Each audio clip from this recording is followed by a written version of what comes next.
All right, good afternoon, everyone. Thanks for joining us. My name is Joe Sweeney. I'm Associate Director of Admissions here for the MBA programs. I'm joined today by Michael Green from our Career Services team, veteran of Wall Street. As some of you who have seen webinars previously may know, I'm a brand guy myself by trade, so I know not that much about finance and investments, so I'm bringing in Michael off the bench here to help me out a little bit. Mike, why don't you give a little bit of your background and let them know kind of where you're coming from. Thanks, Joe. I am, as a matter of fact, a Notre Dame undergrad alum. Got my MBA at Babson many years ago.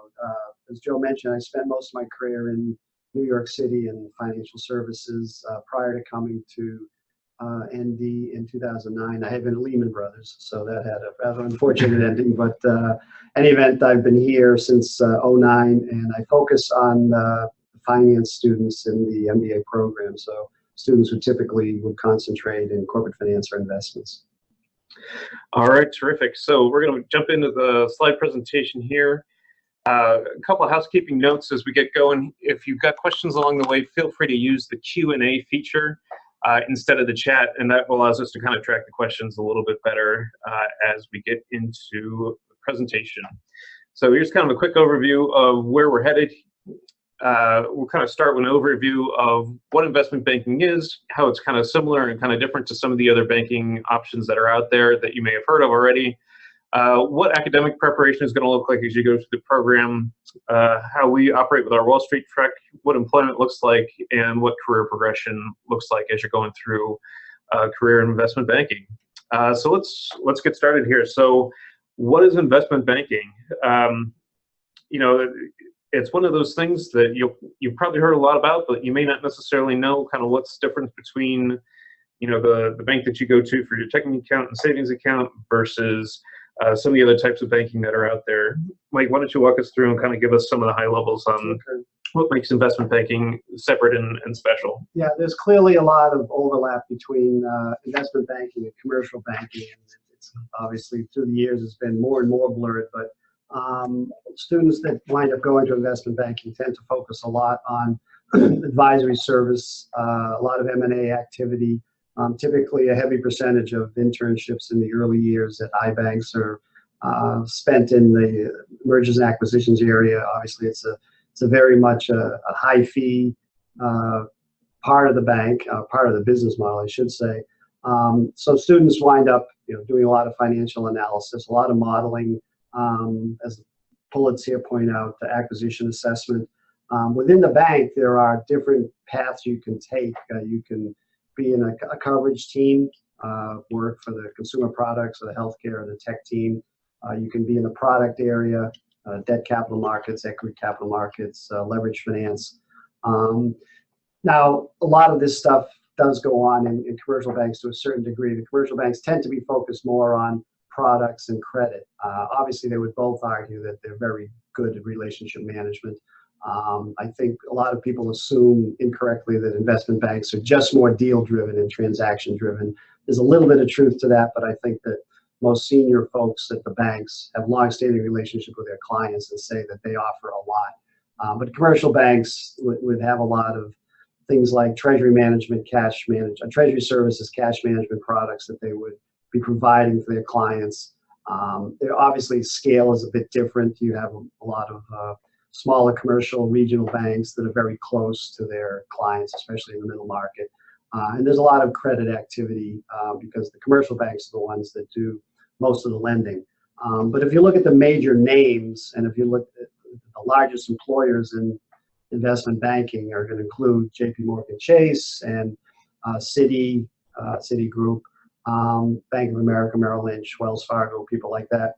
They cross a lot of borders. They're doing banking, they're doing private wealth management, they have a retail network, so there's a lot of consumer banking there too. So they have a lot of employees as well. It's when you get down to the pure investment banks, people like Goldman Sachs and Morgan Stanley is what people oftentimes think of, but those are the obvious names, and we'll get into some others later on in the presentation. All right, so let's take a quick look. You mentioned a lot of different types of banking that are in here. I think two of the big ones that always come up as people are looking at MBA tracks are investment banking versus investment management. So you hear a lot about, private wealth management or private equity versus investment banking. Kind of walk us through a little bit of some of the differences of where those, what those tracks are and where some of the opportunities lie along with them. Okay. Yeah, clearly the numbers are much more in favor of investment banking in terms of opportunities. And I think it's fairly easily defined. I mean, I mentioned a lot of the obvious names that are there. And as Joe said, like we tell students, you fish where the fish are, and most of the big banks are headquartered in New York. Obviously, there's going to be a few more in Chicago, Houston, and the West Coast. But the volume of their business, it's a little bit more definable. If you compare that with investment management, that can mean a lot of things to a lot of different people. It can be working at mutual funds, hedge funds. It can be working at insurance companies, have their own investment divisions. You can be in private wealth management as a relationship person, or on the investment side, you get credit unions. There's a wide variety of things. And as the slide here points out, I mean, there's some obvious differences. I mean, clearly, a good MBA with strong analytical tools is going to be able to do both. Now, when you do your career search, typically you have to be in one bucket or the other, because they can usually, smell someone who's trying to, walk on both sides of the street. Now, investment banking, obviously, as we say here, managing and growing businesses, doing a lot of M&A work. There is a lot of teamwork. I think a lot of people misunderstand what goes on in this business. They don't like cowboys. They like team players. And as was pointed out here, mentioned before, you tend to see people working in the major financial centers, both in the U.S. and people who are overseas, the obvious, London, Frankfurt, Hong Kong, etc. Investment management, the idea is to create, manage, and protect wealth. And those customers can be retail, they can be institutional.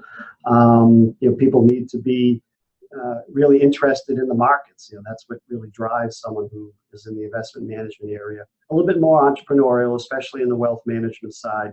And as I said before, when you look at companies like mutual funds, you think of people on the East Coast in Baltimore and Philadelphia and Boston and Hartford.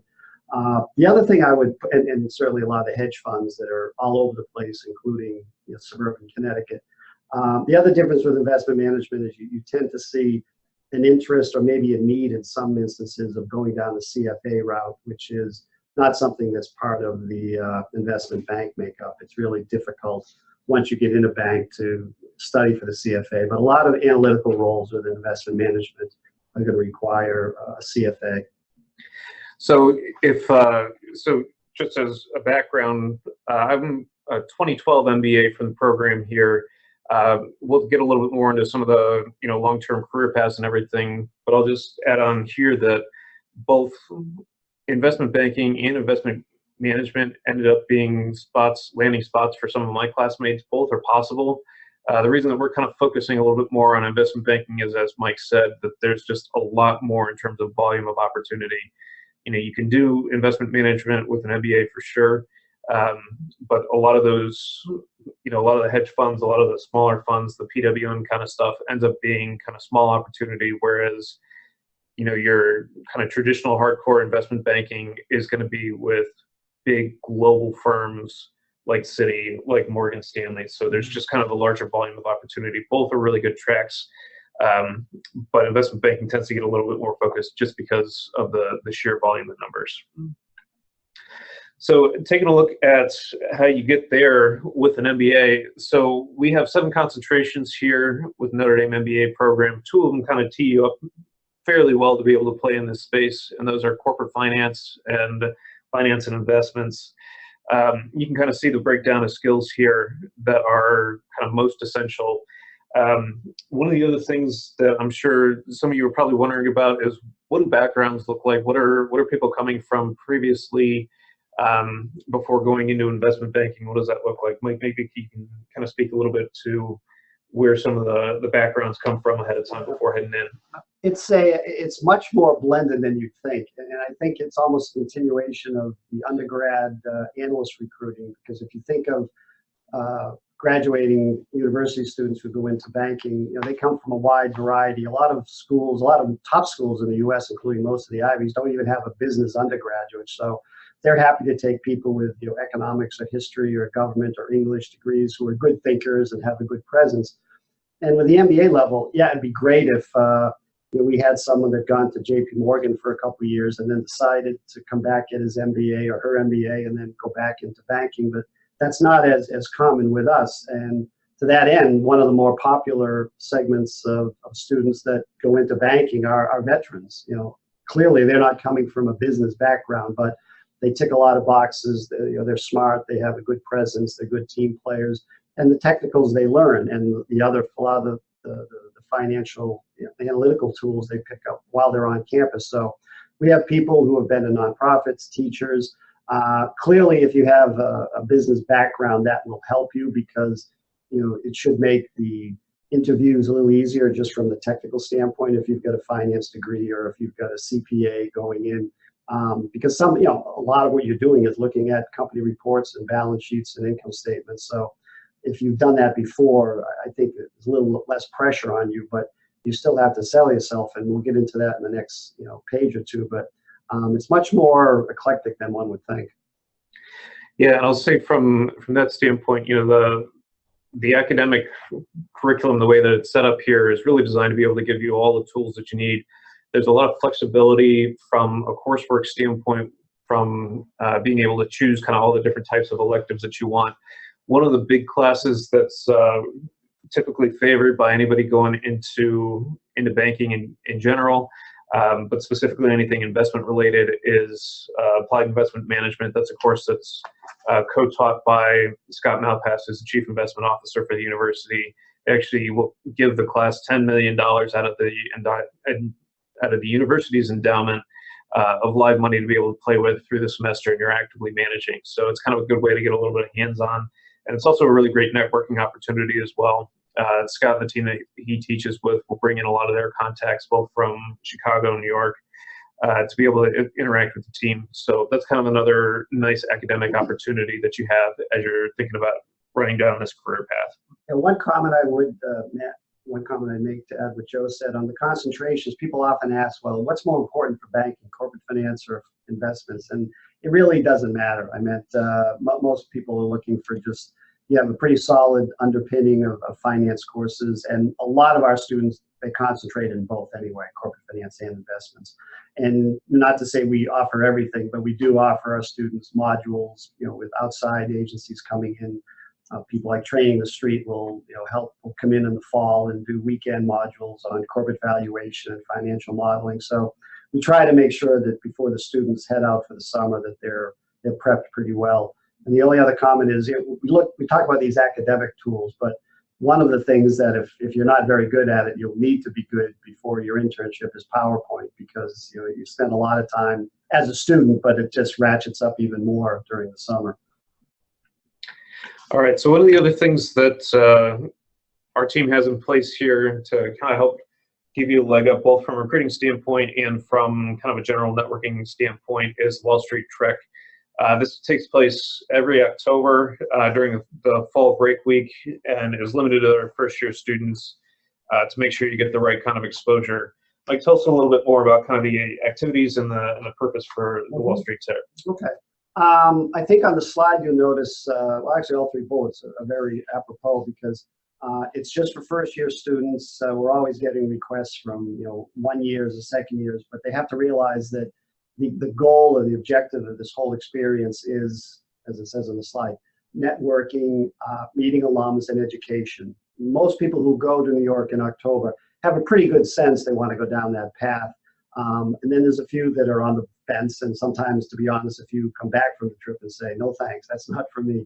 But the ability to spend time with our alums, who they actually will need, because the truth is that Notre Dame is not a core school to a number of banks in the city. However, the reputation we have, just the name and the active alumni, that sort of mitigates that non-core issue. So there are a high number of institutions in New York, and certainly Chicago and other areas, where our alumni will meet with students. They basically will vet them and through networking opportunities, will basically bless them for HR, and then gets them in the recruiting process. There are a couple of banks where we're more firmly placed, but the idea of the week is to go and meet with a number of banks.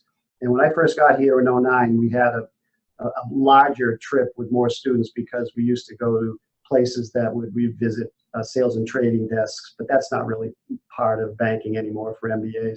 We used to visit a few investment firms, but then we realized a lot of them weren't offering opportunities. So we've really we fine-tuned it to just focus on the banks, and especially those banks that give our opportunities for our students. Typically, we might add one or two what I call fun parts of the trip.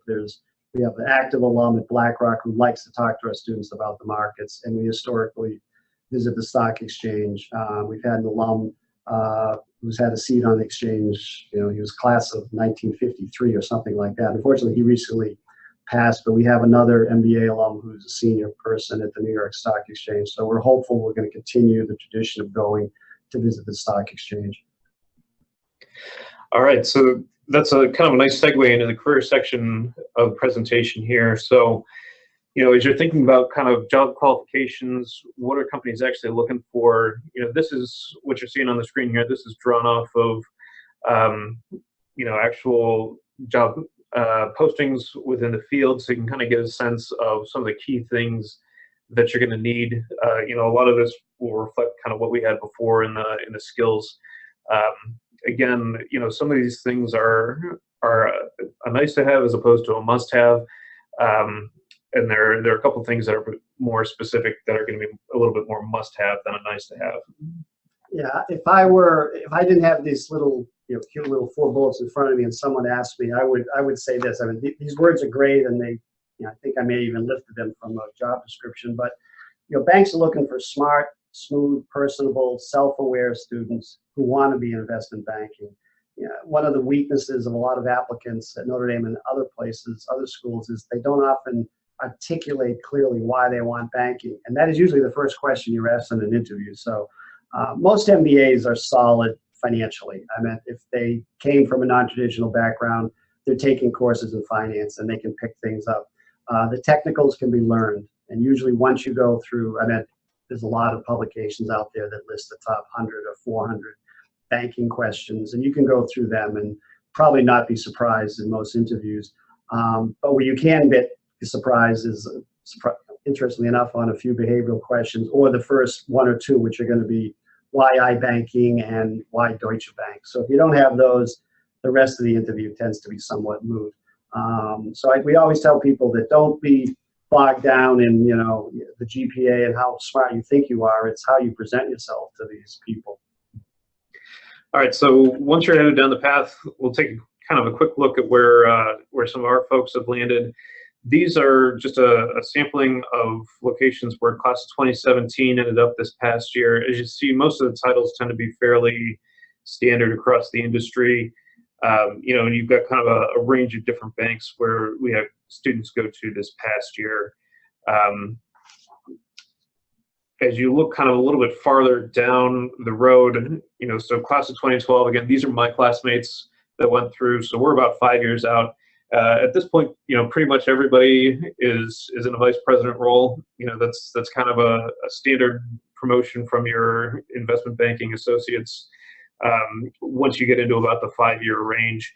One thing that I'll kind of point out here that's a little bit different, the last bullet point on here, Red Ventures, is actually not an investment firm. And I want to call that out because it's one of those things, it's a little different, but a lot of the skills end up being very translatable. So my classmate who went down this track, he was a Lincoln for 2 or 3 years in Chicago before making the jump over to something that's a little bit more of a strategic role, but it's one of those things, he developed a lot of the skills that were necessary to be successful in this role. So there are a lot of other opportunities that are going to be able to come out of spending some time in this field, even if you don't want to stay within banking long-term for your career. A lot of people recognize the skills and the hard work that go into being successful in the space and how well that translates into other areas, especially when it comes to strategy and other things that are financially related. Yeah, I'd say there's when students first come in to meet and we chat about career paths and they say they want banking. And this is not a dark. I guess it's a dark secret about iBanking, but I know the recruiters don't love it, but a lot of people go into banking thinking they will do it for a couple of years and then get to that decision tree and say, okay, do I want to move on to private equity, or should I try a hedge fund? Should I go into the corporate world, or maybe try something else in financial services? So it's interesting when you do see this list from the class of 12 that there are people who've held on.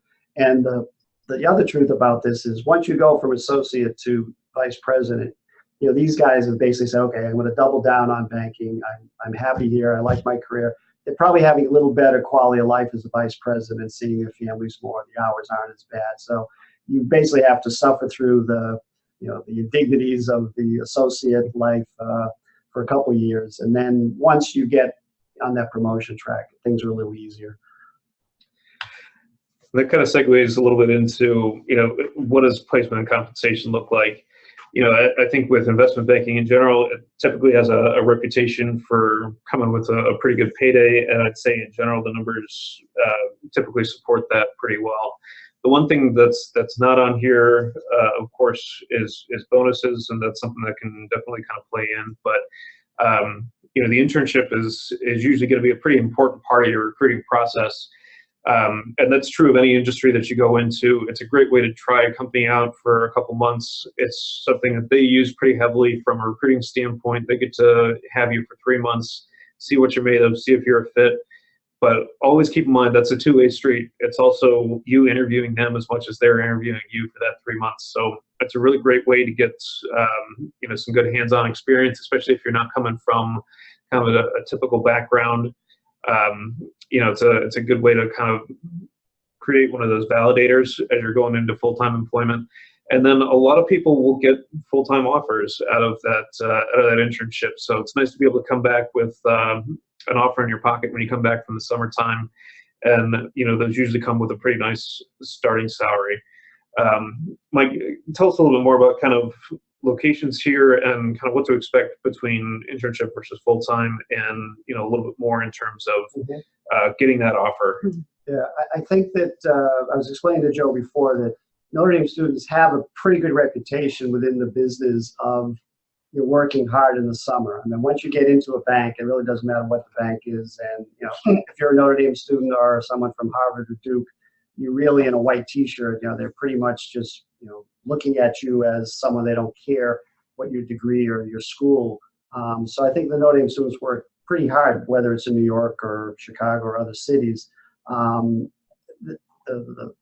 bullet says high percentage of offers since 2009. I can only think of maybe 2 to 3 times where there wasn't an offer made, and certainly one, if not 2 of those, it was almost by mutual decision that I think halfway through the student realized this really wasn't his cup of tea. So why not waste an offer? Or why waste an offer? And it's also important to note that it's really tough if you don't get an offer at one institution to just bounce back in the fall and say, okay, I didn't get an offer from UBS, but I'm going to try some other banks and I'm not sure whether it's a labeling, because sometimes not getting an offer can be valid. I mean, you could be in a division or a unit that business is down and there's no really other place to go. So if you're in, a coverage area and there's not much business going on in the high tech space, and maybe they can't make you an offer. Maybe they don't add any full-time staff that year. So sometimes it's difficult for people to try to just walk into, and that's one reason our one-year students, and many of you know we have a one-year program, it's difficult for them to go into banking if they're not coming from a bank or something close to it, because there's not much fall recruiting that goes on at certainly the major investment banks, because a very, very high percentage of their full-time hires are coming from the summer pool. We listed some of the cities here. I mean, clearly New York is location one. Although we say Chicago, Milwaukee here, and that's typically, that refers to R.W. Baird. Cleveland, we've been pretty successful lately with KeyBank. We had someone out in San Francisco this summer, the Tech Bank, Minneapolis, Lazard Middle Market. So once you get away from New York, we're pretty, we have pretty good presence on, obviously on a smaller basis in some of the greater Midwest cities, even Columbus, Lancaster, Pollard. So a lot of students do know they may have long-term plans for the Midwest or someplace else, but they oftentimes realize they need to start in New York because there are just more jobs there. Again, this is kind of a visual representation of some of the banks you just mentioned and a couple others where we've had students placed within the last couple of years. Again, as you're looking at kind of employers that are out there, this is a pretty good set. From an investment banking standpoint, they're consistently going to hire MBAs year after year. And a lot of these are banks where, we've got a good alumni presence and good recruiting relationships from that standpoint. One thing, and this is true for MBA hiring kind of across the board, if you're dead set, if you're, die hard on a specific company, figure out where they recruit.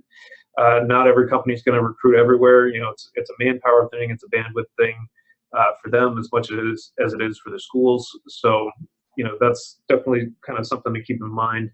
But never underestimate the power of the network to be able to open doors beyond on-campus recruiting as well. One of the things that, I'll always say is both from kind of a general recruiting standpoint and just any kind of networking you're going to do in general with the Notre Dame network, you're not just getting the MBA network, you're getting the Notre Dame undergrad network as well. So in a lot of these cases, a lot of the banks on Wall Street have good Notre Dame undergraduate presence as well. So you can absolutely network into those as well, beyond just the traditional MBA network. This set of banks that you're looking at here is banks that have hired our MBAs pretty consistently within the last couple of years, to give you kind of a good sense of where that goes, where that opportunity is. Yeah, earlier in the presentation, I used the phrase that I know my former boss never liked us to use, which is the core school versus non-core school. But it is what it is. I mean, all banks have a small number of core schools where they will go visit, give presentations, and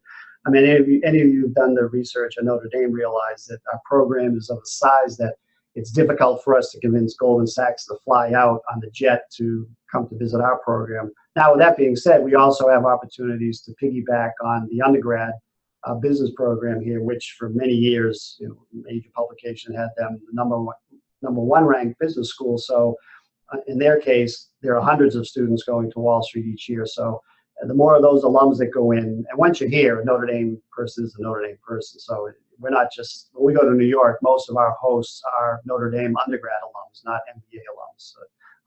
By now it's getting to be better.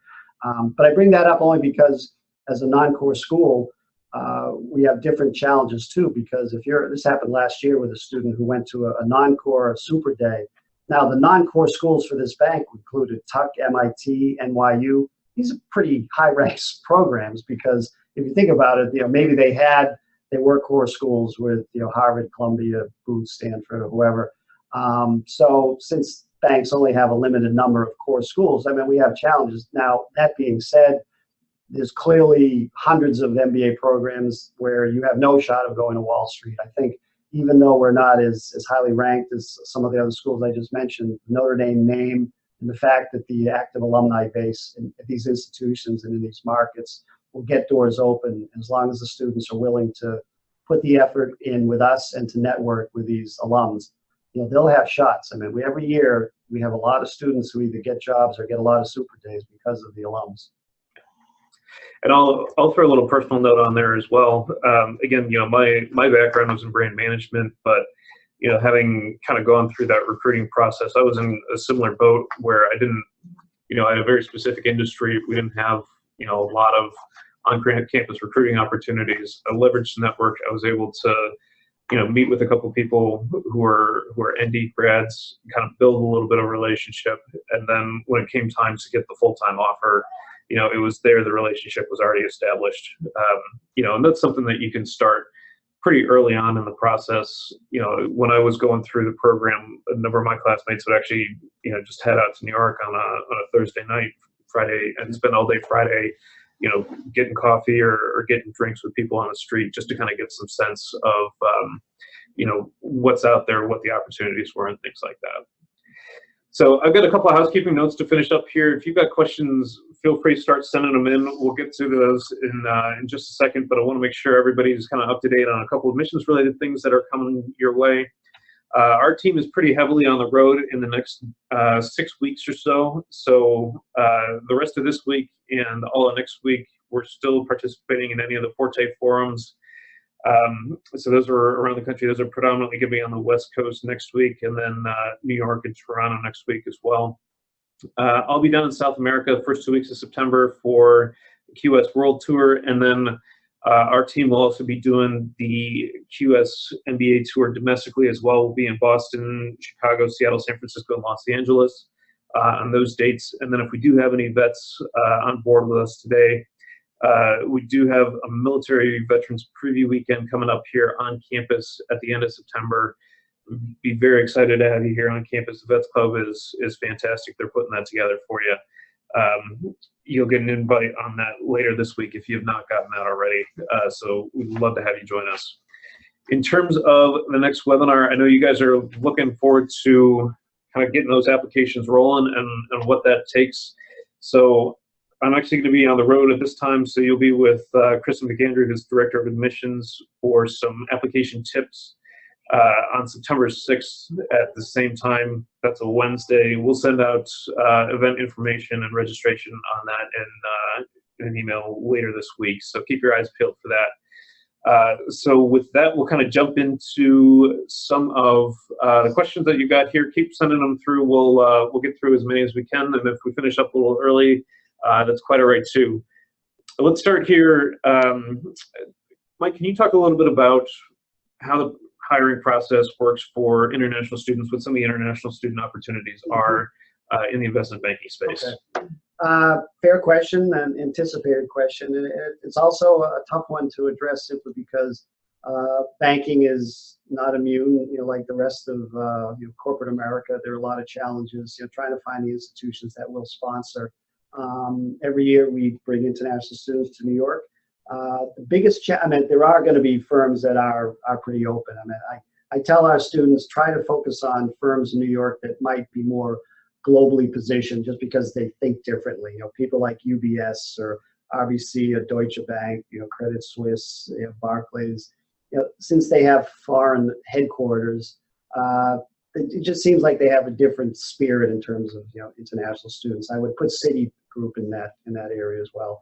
I'm just listing a few. I can't go through everyone, but by and large, some of the major U.S.-based banks are not typically going to sponsor for banking.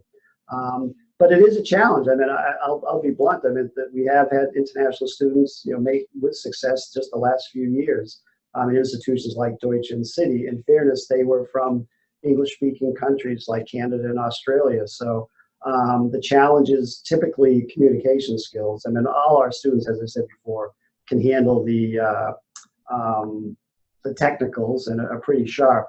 So once students from outside the U.S. get comfortable, with the fact that they're going to have to network and network aggressively, and once they get over that hurdle, it's typically just communication skills. So if someone can be sharp as a tack, but if their English isn't great, it's tough to get evidence of writing skills. But in the course of doing the networking and interviewing, it really has to come out that the English is very strong. So, all right.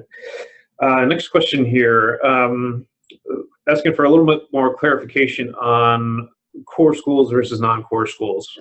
That's I can address that. I probably threw that term around too loosely, but pretty much all banks, and actually most corporate recruiters too, have their core schools. I would say the large percentage of U.S. banks probably have 4 to 6 institutions where they're going to be very active with them. If Morgan Stanley is going down to Wharton, they're going to get down, and they'll have probably more events, more networking events on campus as opposed to, like where we have to go to New York to do things. So they'll have events, they'll bring alums in, they'll do networking, they'll give presentations. And usually the core school has, whether or not they officially designated, a number of slots that they're pretty much going to get. So if if a bank's looking to hire 20 MBAs and they've got, 3, let's say there's 4 core schools and they're each going to get 3 to 4, and then that leaves pretty much 7 or 8 for the the rest of the universe, if you will. So The beauty is, obviously some of these core schools typically are highly ranked large programs, schools with, 400 to 900 students. So they know every year what they're getting. They have a pretty established relationship. And, having said that, they still, the only difference is a core school, which is much bigger than us. They're all competing for a lot of spots too. So the beauty of Notre Dame, as I like to say, is we're a singles hitter. We're not going to put 6 people in one bank, but if we put 1 here and 2 there and 1 there and 1 there, and then, next thing you know, we've pretty much used up, our allotment. Well, not used up our allotment, but we've pretty much taken care of the students that really want banking. Yeah, and again, just because a school isn't a core school with a specific company doesn't mean there aren't opportunities. Again, the network is a very powerful tool from that standpoint. So, it's something to think about, but it's definitely not a super limiting factor from that standpoint. All right, next question. Are there career options in investment banking that have realistic hours that are a little bit more normal, say 60 hours a week, and still pay fairly well? How does that balance with family concerns? I love that question because that's the job we all want, the one with normal hours and high pay. It's tough. I mean, we often have really difficult conversations with, first of all, married students or soon to be married students, and students with families. But they obviously they work it out, and they realize it's risk reward. But with a strong spouse and a good support system, it can be done. But it's really difficult. I mean, associates going in to almost any iBank, and don't think just because it's not in New York, it's going to be a challenge. Now, there's a little bit of a myth out there that says once you get away from Manhattan, the quality of life's a little better, but I'm sure there are people in Chicago, San Francisco would disagree with you. I think it is more as you mature in the job and you move up the totem pole a little, then your hours get a little better. But it's really difficult to see this not as an associate, you're going to be there most nights till midnight, 2 o'clock, 6, sometimes 7 days a week at the beginning. There has been a little bit of a trend in summer internships. Banks are trying to protect, I think, the health of the analysts and associates. So there's been more of a push to limit like weekend hours, and you have to go home at a certain point. But then when you go full time, it's a little different. The one area we have seen is on the commercial banking side, where people can maybe satisfy an interest to be in financial services, and then still have a normal lifestyle. We joke because we have a lot of students who go to Bank of America in Charlotte every summer, and their summer internships, they like them to go home at 5 or 5:30 and enjoy Charlotte, whereas their friends in New York are probably just having lunch then. But it's tough to avoid that. I mean, there's going to be maybe some smaller shops. I think that would be the issue. If you could find a boutique in a smaller town where it might not be, as I said, the 2 o'clock every night, but it's going to be tough. Right. That actually kind of segues a little bit into one of our next questions here about kind of some boutique opportunities. Outside of the big cities, are there options kind of locally here to the university from an investment banking standpoint, or are there other kind of small boutique areas that are good to take a look at that are outside of a major city like in New York or Chicago or San Francisco? And they're definitely there. I mean, I'm just thinking out loud to myself. There's one of our alums from just a couple of years ago who interned in a bigger city for the summer, but for family reasons, he needed to be in Louisville, so he's working for a boutique bank there, and he's from there, so he had some connections. Those are the types of things that you really have to do a lot of the work. I mean, it's less obvious. So if you really want to go, we showed a slide before about someone who's going down to Boyne Capital in Florida. That's technically it's a small PE shop, but I mean, we're not going to we, meaning our office, isn't necessarily going to have a big sheet of all the key contacts at every little boutique around the U.S. So, but we can certainly help prep people for that.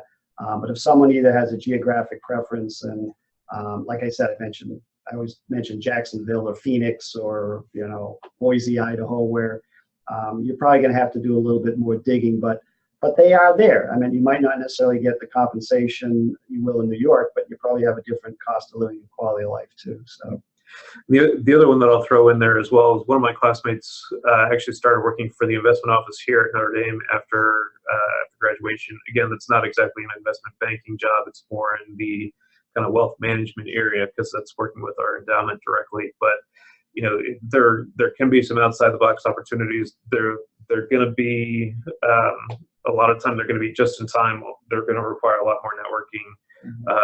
But they do exist. They are out there, but you're definitely gonna have to work for them. All right. Next question. In terms of backgrounds, are there things that you can recommend to make your profile stand out a little bit more? Do you recommend taking the CFA? To kind of give yourself a leg up as you're going through, especially if you're coming from kind of a non-traditional finance background. Yeah, the CFA is the sticky question we get a lot. I mean, my tendency is to, and I don't order people with it, my tendency is to say, think about the CFA. If you start it while you're in school and you don't finish it, if you don't get through all 3 levels, which is pretty impossible to do, when would you study for it? I mean, at a bank, you have no time to prep for a CFA. So we have students all the time that might get through level 1 here, but then they get to the bank and it's just difficult.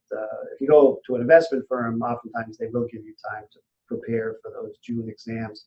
The CFA is a great designation, and if you have it when you get here, it's good. We've had students that I think that makes them pop a little bit, but probably no more so than a CPA would make them pop, just because they know you're going to be strong in accounting and financial analysis. So you could argue that and most people, for them, it's been easier to get the CPA. They've probably been in an accounting firm for a few years, and they're good at finance. They're good at certainly accounting or tax.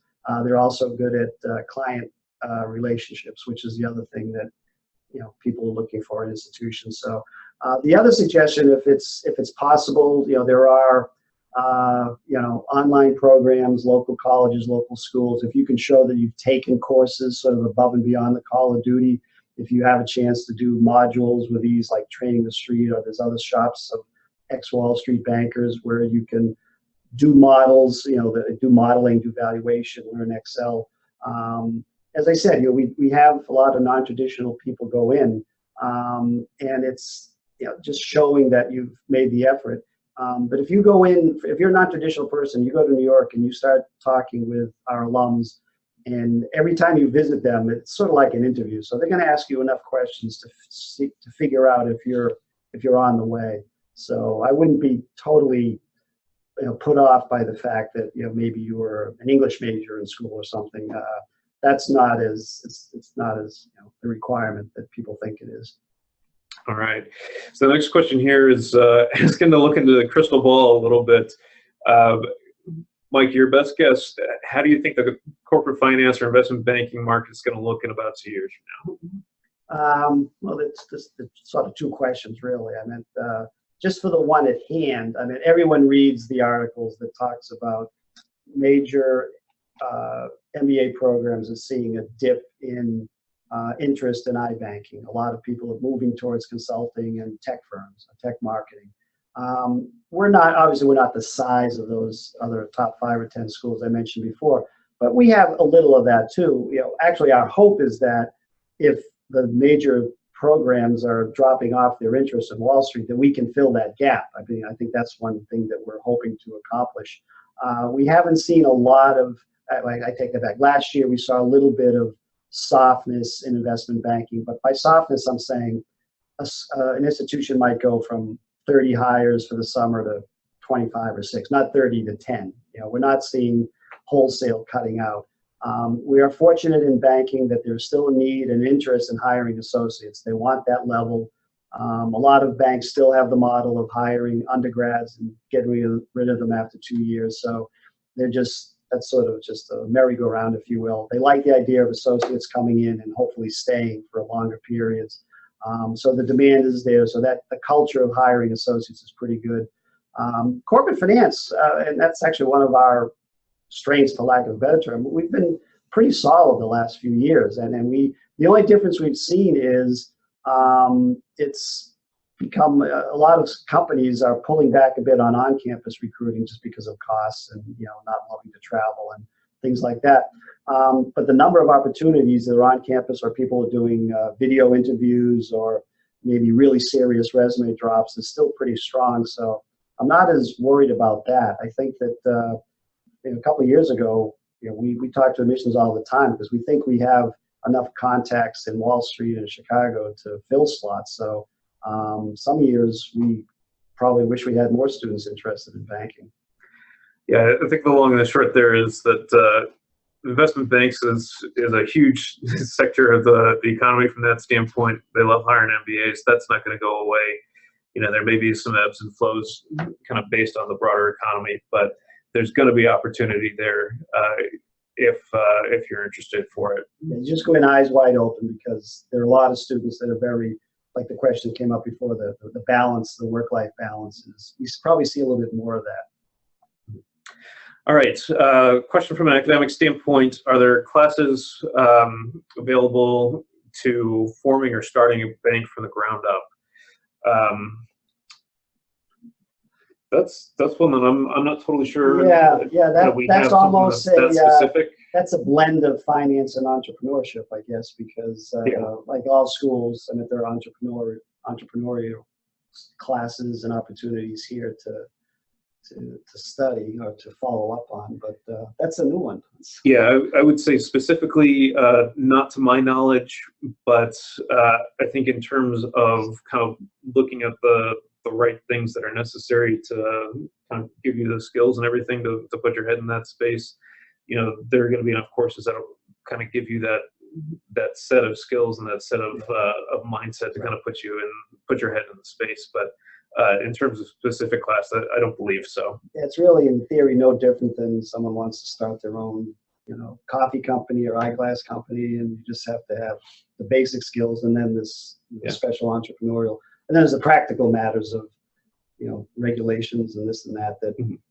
I'm not sure who would teach that.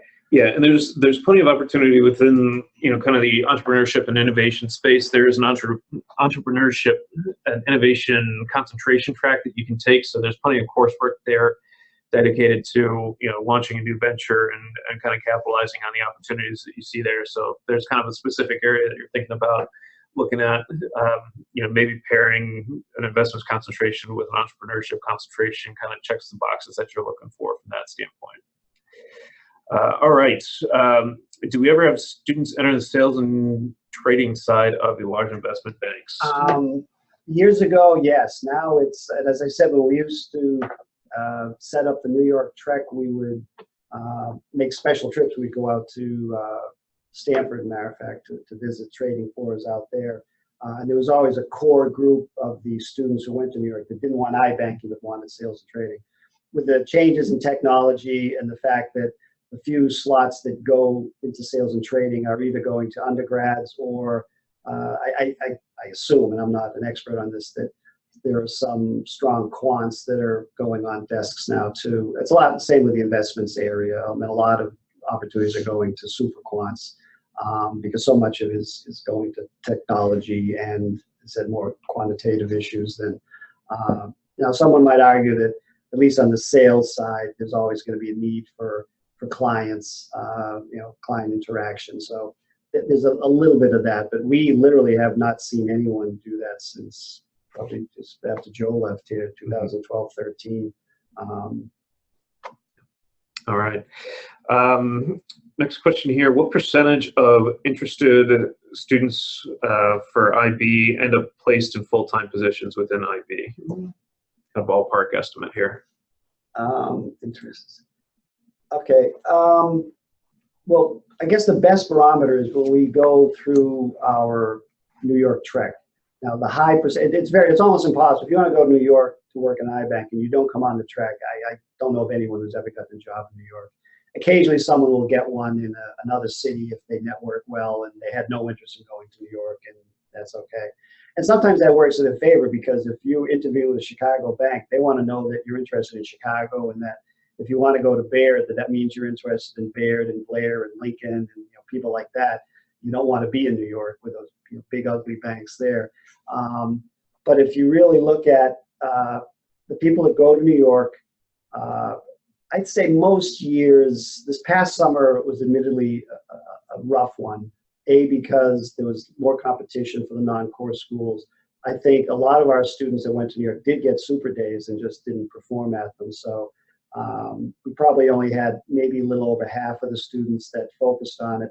But the truth was, at the end of the day, I think that the other half did well because they got positions in corporate finance, had great summers, they got offers, they're going to clearly go to those companies. So it was almost like a little slap in the face because I don't think they were as committed to banking as they thought they were. The people who really want banking tend to get it, and then they work hard in the summer. So I'd say on the average year, of the people who go to New York, maybe 3/4 of them are getting the roles that they want, and that other percentage have either maybe lost interest or they didn't go back and network, and then maybe they started picking up interest in Plan B, which is often corporate finance or something else.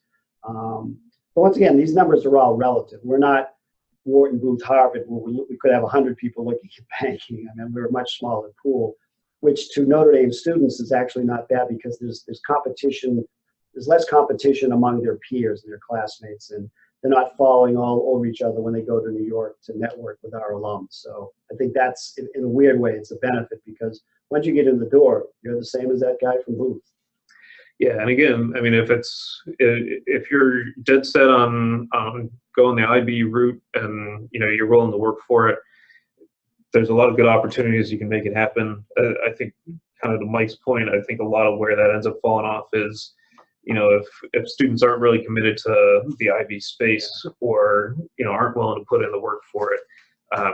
It's definitely something that, and that's going to be true of any school that you go to, regardless of if it's here or anywhere else in the country. It's going to require a little legwork, going to require kind of that networking and all those extra pieces of it. Yeah. So if that's the space you want to be in and you're willing to put the time and the effort in, you'll probably be able to get it done. From a skills standpoint, you'll have everything you need to be successful academically if you're willing to work for it. There's a lot of good opportunities to be able to make that happen. So, all right, it looks like we're out of questions here, so we'll go ahead and wrap it up. Thanks for joining us. Again, our next session will be in 2 weeks from today on Wednesday, September 6th. That'll be a little bit more general about the application process. If you do have other questions along the way, feel free to reach out. You can always shoot us an email at mba.business@nd.edu. Or check out the website and see if there's any additional information there that might kind of answer your questions beforehand. But we're always happy to kind of follow up with you on any of the questions that you've got. Either myself or Mike would be happy to take anything beyond this webinar as well. So thanks for joining us. Hopefully we'll see you again next time. Have a great afternoon, everybody. Thanks a lot.